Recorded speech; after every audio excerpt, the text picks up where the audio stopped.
Merci de nous rester fidèles. Vous êtes sur Medi 1 et soyez les bienvenus dans ce nouveau numéro de l'invité de la rédaction. Organisation à but non lucratif, Corps Africa a été fondée en 2011 par une ancienne volontaire du Corps de la paix au Maroc, du nom de Lise Fanning. D'abord présente au Maroc en 2013, l'ONG se retrouve présentement au Malawi et au Sénégal.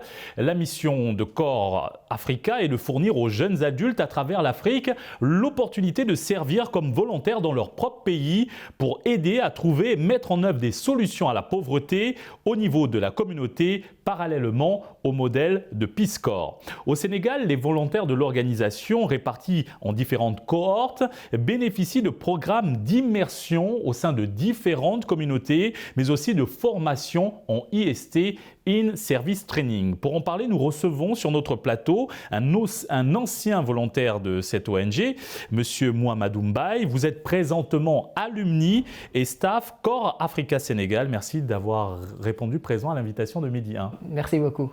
Monsieur Mbaye, nous entendons très souvent parler de volontariat. Une journée internationale lui est même consacrée chaque 5 décembre. Mais concrètement, qu'est-ce qui différencie le volontariat au sein de Corps Africa des autres services à la communauté? D'accord, merci beaucoup. Tout d'abord, Corps Africa est une organisation qui offre aux jeunes leaders africains l'opportunité de servir leur nation. Parce que nous savons tous que nous sommes tous redevables à notre nation qui nous a tant donné. Et Corps Africa a mis en place ce système de volontariat pour permettre exactement les jeunes de pouvoir servir leur nation, de pouvoir découvrir leur pays et dans les communautés de base. Et c'est exactement ce que Corps Africa fait. Par exemple, moi, j'ai été dans la région de Kédougou, alors que je suis originaire de Dakar. Et j'étais dans la région de Kédougou, dans la commune de Fongolimbi, où j'ai fait servir pendant 15 mois avec les communautés, où j'ai appris à vivre avec ces communautés-là, avec leurs réalités et leurs problèmes, pour maintenant revenir et ensemble essayer de trouver des solutions face à ces problèmes-là, essayer de trouver des alternatives pour pouvoir rehausser le niveau, pour pouvoir un peu participer au développement des communautés. Monsieur Mbaye, à Corps Africa, le volontaire consacre son temps à travailler avec des partenaires locaux afin d'identifier un sujet de préoccupation pour la communauté, concevoir une solution pour remédier au problème, mettre en œuvre une solution, suivre et évaluer les résultats.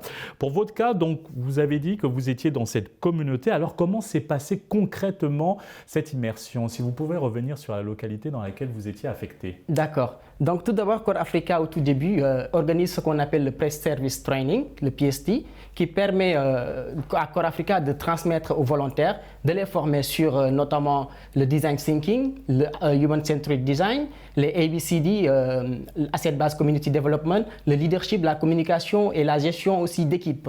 Maintenant, à l'issue de cette formation qui dure 1 mois, le volontaire est déployé au niveau de son site pendant 2 à 3 mois pour ce qu'on appelle l'immersion.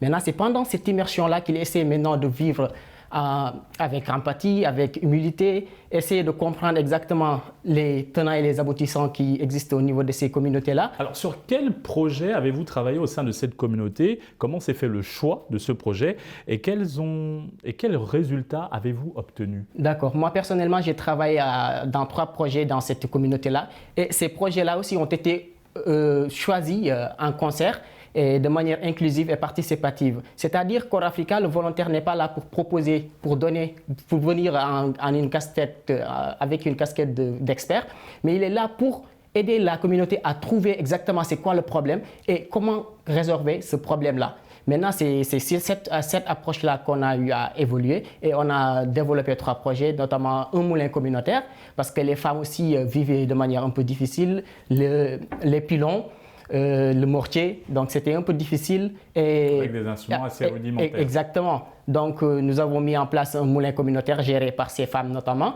Également, on a eu à faire aussi un champ communautaire qui regroupait l'ensemble des paysans, parce que aussi c'est une zone où les personnes sont des paysans. Maintenant, on a eu ce champ communautaire-là qui existe toujours, et aussi une unité de production de savon à base de karité et d'huile. Vous étiez loin des vôtres, dans une localité que vous ne connaissiez peut-être pas avant, avec un modèle de vie tout à fait différent, vous venez de l'évoquer à l'instant. Alors, qu'est-ce qui vous a marqué durant ces moments en tant que volontaire? Bon, ce qui m'a le plus marqué, c'est l'hospitalité que cette communauté a. C'est le grand cœur que cette communauté a, malgré qu'on dit que ces communautés sont assez pauvres, mais moi je crois que ces communautés sont très riches. Et ça, je l'ai compris lorsque j'ai été avec eux. Ils ont un grand cœur. Alors, comment aussi les projets portés par les volontaires sont accueillis par les communautés trouvées sur place? Comment travaillez-vous ensemble pour élaborer, mettre en place ces projets? Oui, ces projets sont accueillis à bras ouverts parce que les communautés sont impliquées du début jusqu'à la fin du processus. Donc, ils se l'approprient. Le volontaire est au sein d'une communauté pour apporter son savoir-faire, bien sûr son expertise sur certains problèmes donnés. Après la fin de son service, qu'en est-il du suivi ou de la poursuite du projet en question? Y a-t-il des choses prévues à cet effet? Oui, bien sûr. Vous savez, le volontaire, il est volontaire un jour, il est volontaire à vie. Donc moi, personnellement, je suis toujours en contact avec ma communauté et nous essayons toujours d'amener le projet d'un point A à un point B. Donc ce qui veut dire que le suivi, il est permanent. Donc tous les volontaires aussi en font de même et avec l'appui aussi de Core Africa avec ses différentes méthodes de suivi et d'évaluation. Donc nous parvenons à suivre nos projets et à essayer de l'amener à un niveau beaucoup plus supérieur. Au sein de l'organisation, vous êtes d'abord outillé avant d'être envoyé dans différentes communautés pour vos services en tant que volontaire.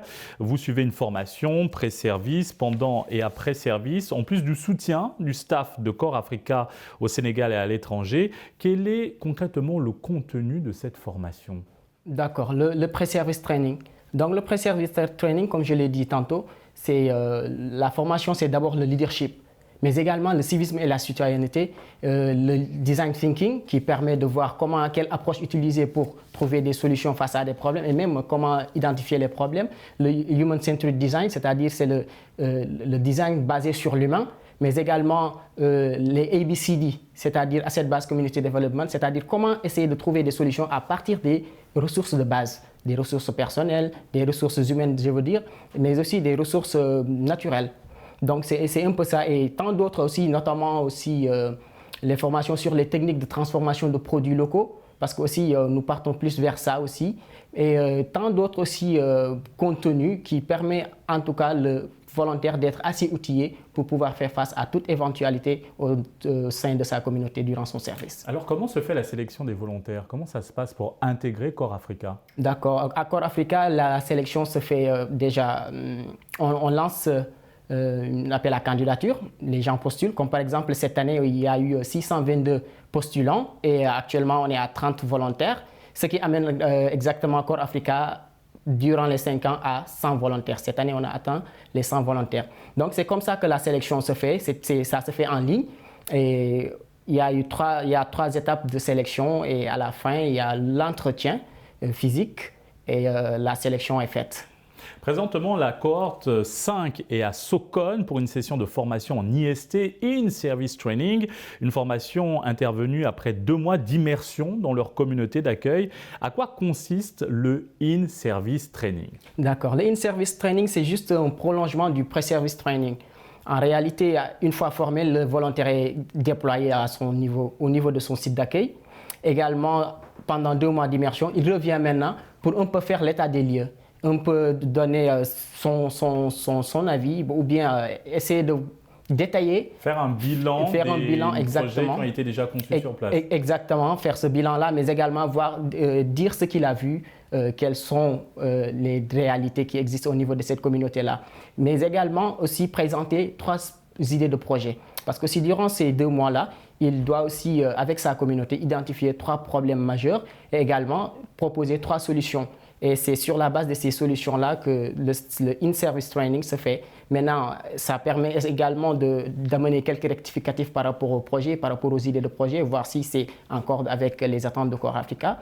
Mais également, les renforcer davantage sur le Human-Centered Design et tout ce qu'ils ont eu à voir au niveau du PSC. Monsieur Mbaye, encore une question avant de clore cet entretien. Selon vous, quel impact pourrait avoir le volontariat sur le développement personnel et le leadership chez les jeunes Africains?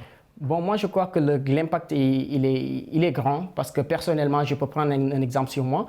À la fin de mon service, j'ai eu à travailler, j'ai intégré une organisation espagnole où je suis assistant chargé de projet. Et également, actuellement, je suis membre du staff de Core Africa. C'est-à-dire, on peut dire qu'à la fin du service, déjà, nous avons 82,2% d'insertion. Donc, ce qui veut dire que le service de volontariat, il est complet. Il permet aux volontaires de pouvoir se développer personnellement, apprendre, parce qu'aussi auprès des communautés, on apprend énormément. Merci Monsieur Mbaye pour cet éclairage. Nous rappelons que vous êtes alumni et vous êtes présentement au staff Corps Africa Sénégal. C'est moi qui vous remercie. Et merci à vous d'avoir suivi cette émission. Très bonne suite des programmes sur Média 1.